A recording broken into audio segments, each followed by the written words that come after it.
George Walker Bush, 43rd President of the United States, first ever with a criminal record. Our third story tonight, his presidency, 8 years in 8 minutes. Early in 2001, the U.S. fingered al-Qaeda for the bombing of the USS Cole. Bush counterterrorism advisor Richard Clarke had a plan to take down al-Qaeda. Instead, by February, the NSC had already discussed invading Iraq and had a plan for post-Saddam Iraq. By March 5th, Bush had a map ready for Iraqi oil exploration and a list of companies. Al-Qaeda? Rice told Clarke not to give Bush a lot of long memos, not a big reader. August 6, 2001, a CIA analyst briefs Bush on vacation. Bin Laden determined to strike in U.S. Bush takes no action, tells the briefer, quote, "All right, you've covered your ass now." Next month, Clarke requests using new Predator drones to kill bin Laden. The Pentagon and CIA say no. September 11th, Bush remains seated for several minutes to avoid scaring school children by getting up and leaving. He then flies around the country and promises, quote, "a full-scale investigation to find those folks who did it." Rumsfeld says Afghanistan does not have enough targets. We've got to do Iraq. When the CIA traps bin Laden at Tora Bora, it asks for 800 Rangers to cut off his escape. Bush outsources the job to Pakistanis sympathetic to the Taliban. Bin Laden gets away. In February, General Tommy Franks tells a visiting senator Bush is moving equipment out of Afghanistan so he can invade Iraq. One of the men who prepped Rice for her testimony that Bush did not ignore pre-9/11 warnings later explains, quote, "We cherry-picked things to make it look like the president had been actually concerned about al-Qaeda. They didn't give a bleep about al-Qaeda." July, and Britain's intel chief says Bush is fixing intelligence and facts around the policy to take out Saddam.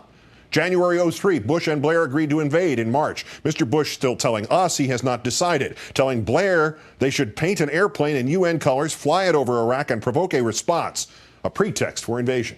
The man who said it would take several 100,000 troops, fired. The man who said it would cost more than $100 billion, fired. The man who revealed Bush's yellow cake lie, smeared. His wife's covert status, exposed. The White House liars who did it and covered it up, not fired, one convicted.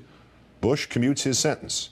Then in Iraq, stuff happens. Iraq's army disbanded. The government de-Baathified. 200,000 weapons, billions of dollars just lost.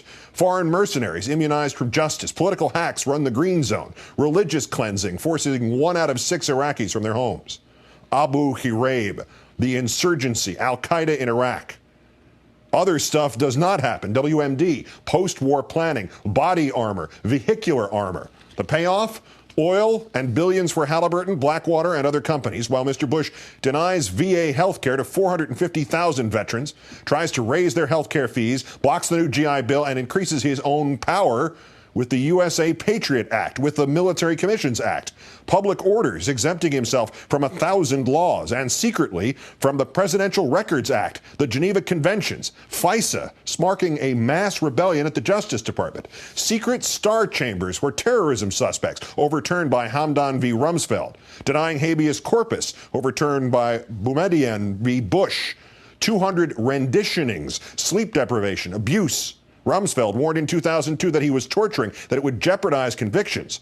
Out of 550 at Gitmo, hundreds ultimately go free with no charges. Dozens are tortured, 8 fatally, 3 are convicted.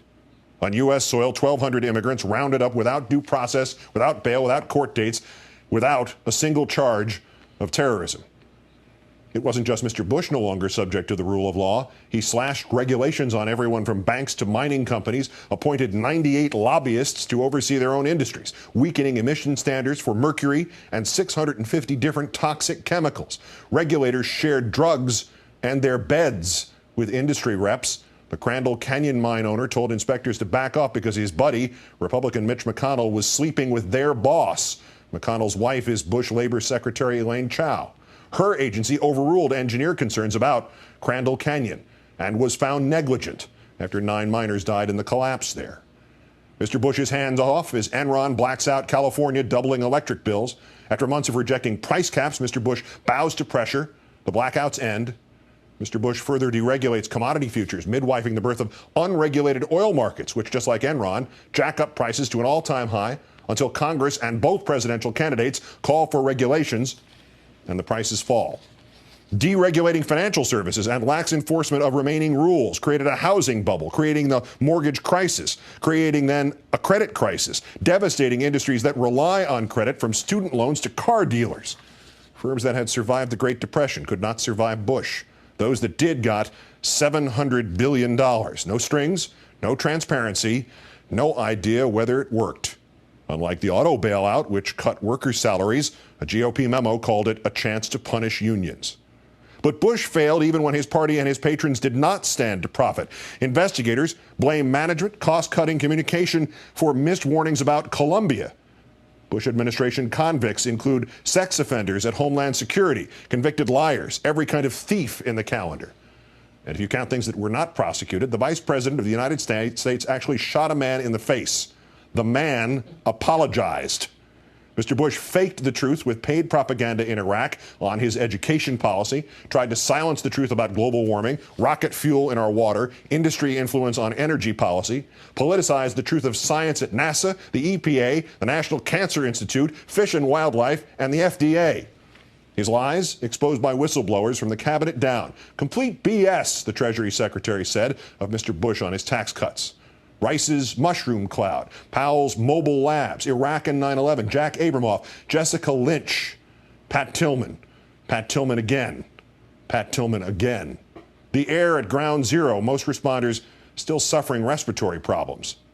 Global warming, carbon emissions, a Clear Skies Initiative lowering air quality standards, the Healthy Forest Initiative increasing logging, faith-based initiatives, the cost of Medicare reform, fired U.S. attorneys, politically synchronized terror alerts. The surge causing insurgents to switch sides, that abortion causes breast cancer, that his first recession began under Clinton, that he did not wiretap without warrants, that we do not torture, that American citizen John Walker Lynn's rights were not violated, that he refused the right to counsel. Heck of a job, Brownie. Some survivors still in trailers, New Orleans still at just 2/3 its usual population. The lie that no one could have predicted the economic crisis except the economists who did. No one could have predicted 9/11 except one ass-covering CIA analyst, or 30. No one could have predicted the levee breach except literally Mr. Bill in a PSA that aired on TV a year before Katrina. Bush actually admitted that he lied about not firing Rumsfeld because he did not want to tell the truth. Look it up. All of it and more, leaving us with $10 trillion in debt to pay for 31% more in discretionary spending, the Iraq war, a $1.3 trillion tax cut, median income down $2,000, 3/4 of all income gains under Bush going to the richest 1%, unemployment up from 4.2 to 7.2%, the Dow down from 10,587 to 8,277. 6 million now more in poverty, 7 million more now without health care. Buying toxic goods from China, deadly cribs, outsourcing security to Dubai, still unsecure at our ports and at our nuclear plants, more dependent on foreign oil, out of the International Criminal Court, off the anti-ballistic missile treaty, military readiness and standards down, with 2 unfinished wars, a nuclear North Korea, disengaged from the Palestinian problem, destabilizing Eastern European diplomacy with anti-missile plans, and unable to keep Russia out of Georgia. 2,000 miles of Appalachian streams destroyed by rubble from mountaintop mining.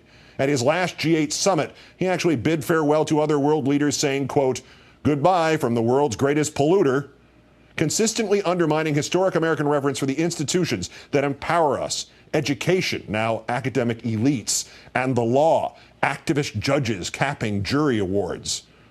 And bin Laden, living today unmolested in a Pakistani safe haven created by a truce, endorsed and defended by George W. Bush.